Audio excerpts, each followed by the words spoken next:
Hi, hello. I'm at the Epicenter again, but not a working one. This is the one in South in Kharkiv, the one that Russia bombed.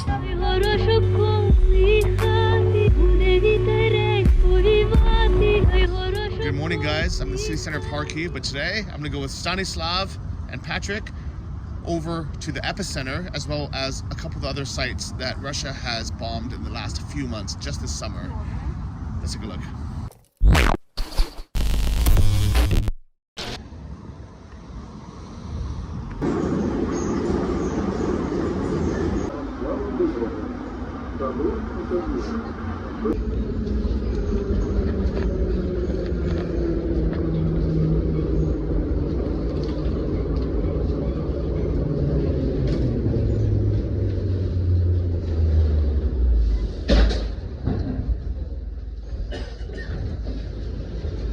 Станція Салтівська.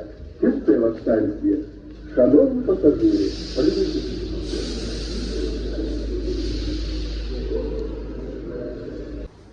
All these shops in the subway are closed. I don't know if you noticed on the metro, but they renamed this station Saltevka from the old name Heroes Prestige, which is still on the board. And I think I captured, well, I happened to witness the very first moment all these people who live here heard the new name for the first time, and you saw the eyes and faces light up. It's like, whoa, there's hope. This is kind of something new, you know, something for the future. Welcome to Saltevka. Now we're only 20 kilometers, about 10 miles from the Russian border, which is why Saltevka gets hit so hard. And Epicenter is right here. Right across the street from the metro station is these car dealerships and Epicenter. It's right there.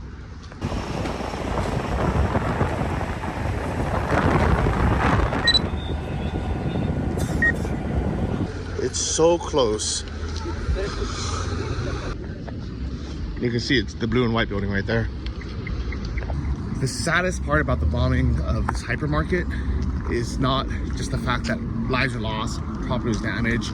It's that Russia, as they always do, they lied and they blamed it on Ukraine, saying it was a ammo depot, it was a Vladimir target.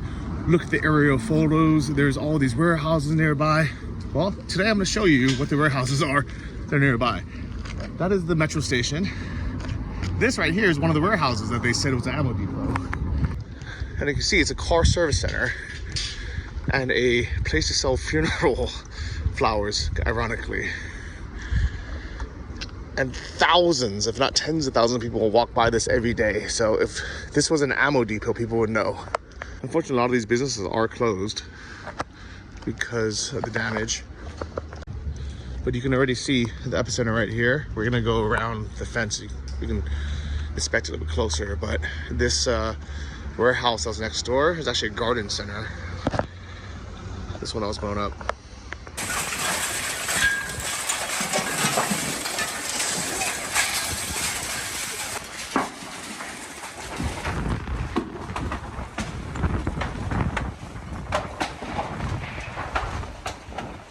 And even here you can see all the shrapnel that just destroyed this. Imagine if someone was just walking here. Like, literally, that little kid playing right there, if she happened to be there on the day Russia bombed the Epicenter, all this would have torn through her. And same as this outdoor market. All these people could have been there. They all could have just died from that one Russian attack. It's crazy how close this is. I knew the Epicenter was in the kind of city center of Saltevka. I honestly didn't realize how close it was to literally the epicenter of commerce and people getting off the metro and old people shopping. I kind of assumed it was like another block or two away. Still close, but this is like literally half a block away. So all that shrapnel, as you can see, hit this building. So these people were here shopping. And this is why people died and so many people got injured. And look at these people. They're just trying to buy groceries. They're trying to buy fruit and vegetables. They're just trying to live like a very normal life. These are people that Russia's attacking on a daily basis.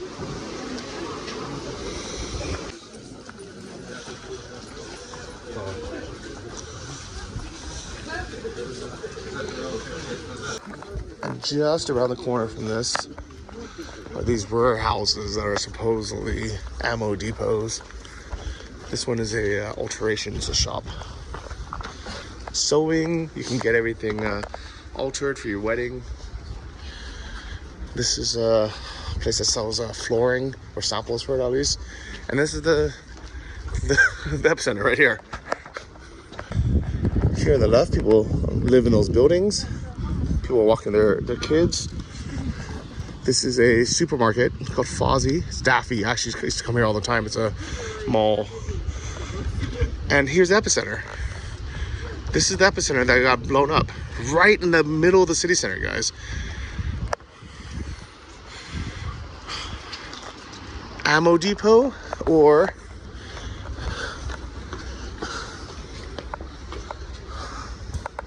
furniture store. Does this look like an ammo depot to you guys? I used to come to this mall when I was living in Kharkiv because before the one in the city center opened, this was the closest mall. This is literally like, we're like a block from the metro station. This is where everyone lives. And this was our neighborhood kind of Lowe's or Home Depot kind of mega store. So I can tell you 1000% of this mall, which literally is filled with like, you know, normal shops like Pandora. It's not a freaking ammo depot. This is the epicenter, which all of us have been to. It's not an ammo depot. And this furniture store is also not an ammo depot.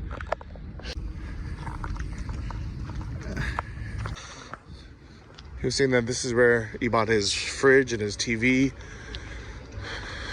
And now it's all just completely destroyed.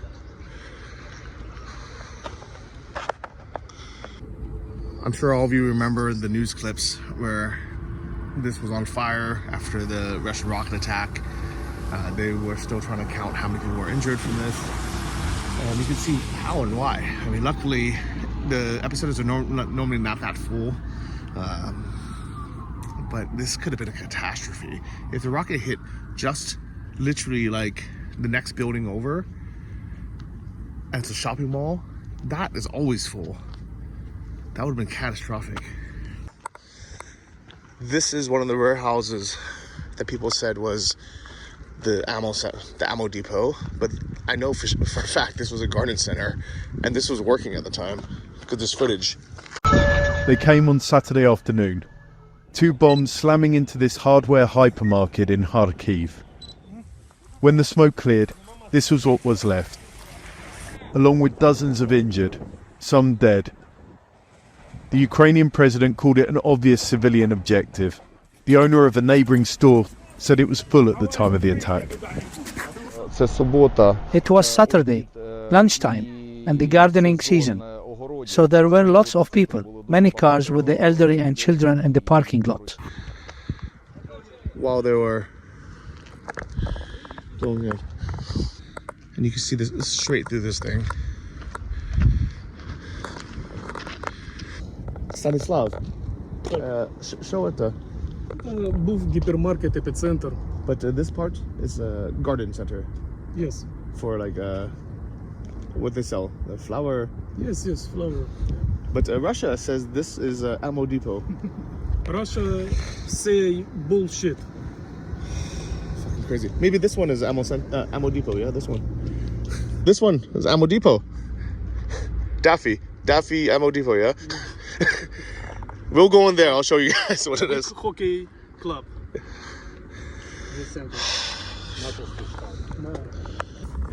The biggest problem with Russian propaganda is that it's evolved into not trying to actually have any facts. It's just, they just throw things out there. They throw so many things out there and just kind of see what talking point sticks, what the anti-Ukraine crowd or the pro-Russian crowd will just pick up. And unfortunately now you even have the anti-Biden or the anti-Harris or the Democrat crowd, they would just kind of repeat it just to make everything that the current government supports. The current government supports helping Ukraine. Trump promises to stop this war in 24 hours. So then they're like, well, if Trump was president, this wouldn't have happened. Which is really, really... I can't even explain it to people who have this mindset. They're like, yeah, if you had believed in Jesus, if you had elected Jesus, if you had followed our religion, your son wouldn't have died, your home wouldn't have been blown up. It's the exact same logic, and it's like, you can't prove that. There's zero chance of being able to say that, and it's just rude to the people who lost their homes and their lives and their business for saying that. With the butterfly effect, yeah, of course, if it was a different president, different government, maybe things would have been different, but maybe it would have been worse. And either way, it's not an argument. A lot of this has been, I guess, cleaned up by now, but it's still, this isn't gonna be operational anytime soon. This is kind of what's left over. It's the roofing. But the rest of it, this is what it looks like.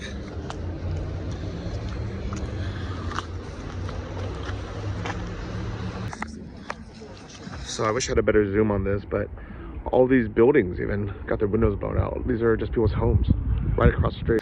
So there's an air alarm, so I don't know if they'll let us in, but I wanted to show you guys real quick.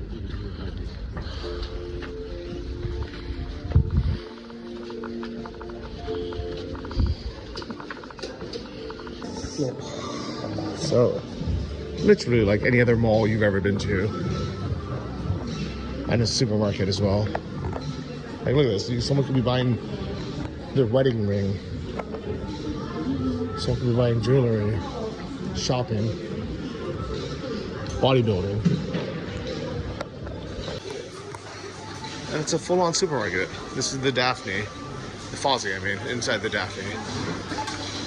This warehouse is not an ammo warehouse. This is like a food warehouse. Unfortunately, a lot of businesses are still closed because there's just not enough people. There's not enough business going around, and it's too dangerous to keep open. So half of these shops are closed now. And before people start saying this is an ammo warehouse with guns, this is airsoft.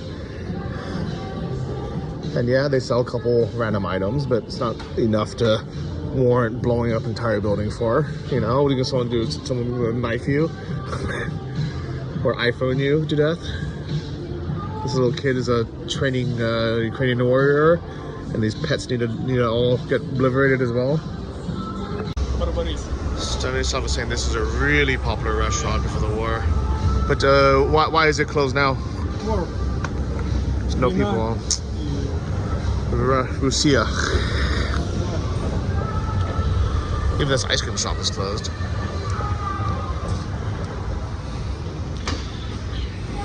Sad. 5 years ago, I work in this. Oh wow. Security. Oh my god. In this stage. Oh, I bought clothes here before. I remember I bought something here. It's a long time ago, also 5 years ago maybe. That's another air alarm. This is why all these brands have closed and abandoned Kharkiv, or Ukraine in general. They just can't do business when they have to send their employees out every time there's an air alarm. These are those apartments right across the street that were damaged. You can see them a bit closer now. Such a shame, guys. Such a shame. Guys, let's go. Goodbye, Daphne.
you open again McDonald's?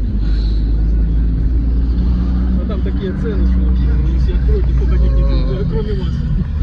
А то я думал, там еще на Полтавском же есть KFC. Look at all these boarded up windows right in the city center. А, то KFC вроде бы. This is the main Вот street, это где каша Sumskaya. маслом, да, или вот это кафе? Тут тормозите, вон нам слева, вон, вот то. Вот это. So we'll have a stop for lunch at the Red Cat. Oh, very cool place. Hello, Johnny. Hi. Nice to meet you. Oh, look at all the. I wasn't gonna have a beer, but now I might have to. All right, we got the burger.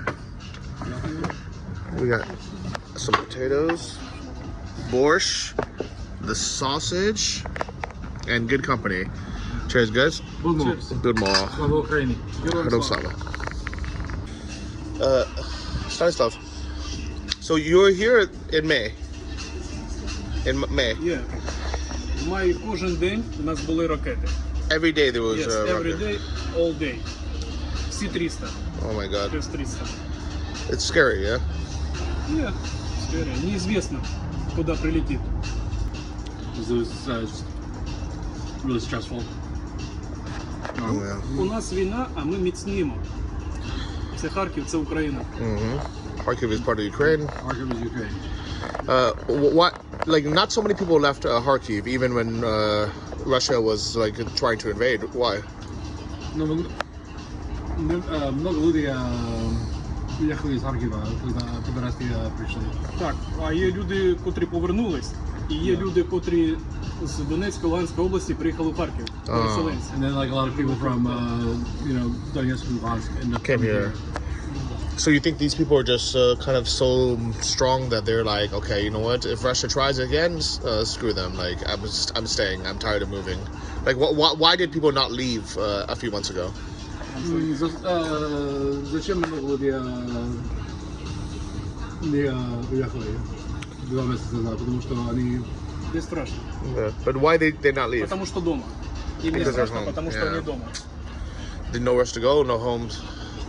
Yeah, like I talked to a lot of people and they're just kind of, they've kind of normalized the chaos and the violence. Yeah. They're just like, yeah, fuck, I'm not leaving.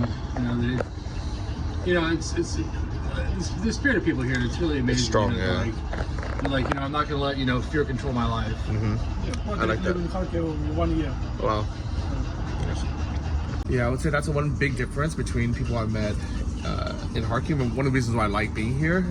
When you're here, you feel I don't know, like you feel the people are different.